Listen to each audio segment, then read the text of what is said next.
نحمده ونصلي على رسوله الكريم اما بعد فاعوذ بالله من الشيطان الرجيم بسم اللہ الرحمن الرحیم۔ ولی کی بیوی حضرت حاتم اصم رحمت اللہ علیہ ایک مرتبہ کہیں باہر سفر میں جانے لگے تو اپنی بیوی سے فرمایا کہ میں 4 مہینے تک باہر رہوں گا، تمہارے واسطے کس قدر خرچ مہیا کر جاؤں۔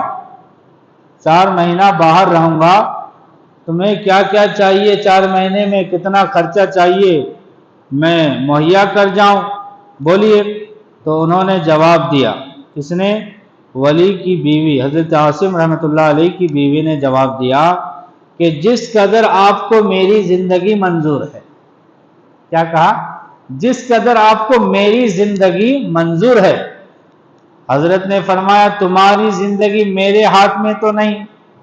بھائی کس کی زندگی کس کے ہاتھ میں ہو سکتی ہے؟ کہ تمہاری زندگی میرے ہاتھ میں تو نہیں۔ بیوی صاحبہ نے جواب دیا تو میری روزی بھی آپ کے ہاتھ میں نہیں۔ جب میری زندگی آپ کے ہاتھ میں نہیں ہے تو میری روزی آپ کے ہاتھ میں کیسے ہو سکتی ہے؟ میری روزی بھی آپ کے ہاتھ میں نہیں۔ حضرت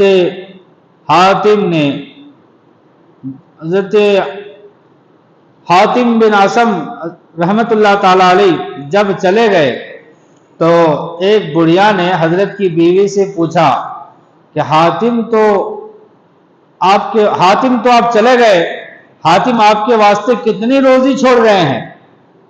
انہوں نے جواب دیا کہ حضرت حاتم تو خود ہی روزی کھانے والے تھے۔ حاتم خود ہی روزی کھانے والے تھے، جو کھانے والا تھا وہ چلا گیا اور جو دینے والا ہے وہ یہی ہے۔ جو کھانے والا تھا چلا گیا، جو دینے والا ہے وہ یہی ہے۔ سبق: حضور صلی اللہ علیہ وسلم کی امت میں ایسی پاک باز عورتیں بھی گزری ہیں جو بڑی خدا رسیدہ اور حق تعالیٰ پر کامل اعتماد اور بھروسہ رکھنے والی تھی۔ پھر جو مرد ہو کر بھی اللہ تعالیٰ پر اعتماد اور بھروسہ نہ رکھے تو وہ کس قدر غافل ہے۔ ایک شخص سفر میں جانے لگا تو حضرت حاتم کی خدمت میں حاضر ہو کر کہنے لگا کہ حضرت مجھے کچھ نصیحتیں فرمائیے۔ آپ نے فرمایا اگر تو یار چاہتا ہے، اگر تو یار یعنی دوست چاہتا ہے تو خدا تیرا یار کافی ہے، اور ہمراہی چاہتا ہے تو کرامن کاتبین جو 2 فرشتے ہیں یہ تیرے لیے کافی ہے، اور اگر عبرت چاہتا ہے تو دنیا عبرت کے لیے کافی ہے، اور اگر مونس اور غمخوار چاہتا ہے قرآن مجید تیرا مونس اور غمخوار ہے، کافی ہے، اور اگر شغل درکار ہے، شغل یعنی مشغول رہنا چاہتا ہے تو عبادت تیرے لیے کافی ہے، اور اگر واعظ چاہتا ہے تو موت تیرے لیے کافی ہے۔ ہمیں اچھے واعظ سننا، اچھے واعظ ہونا، اچھے بیان ہونا، لیکن دوستو اگر ہم اپنی موت پر غور کریں یہی ہمارے لیے سب سے بڑا واعظ ہے، سب سے بڑی تقریر ہے۔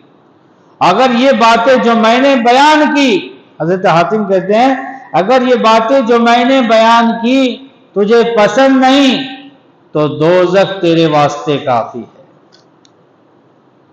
سبق: انسان کے لیے اس مسافر خانہ دنیا میں، دنیا مسافر خانہ ہے نا، انسان کے لیے اس مسافر خانہ دنیا میں ذکر و فکر سب سے بڑا مفید اور کارآمد زاد راہ ہے۔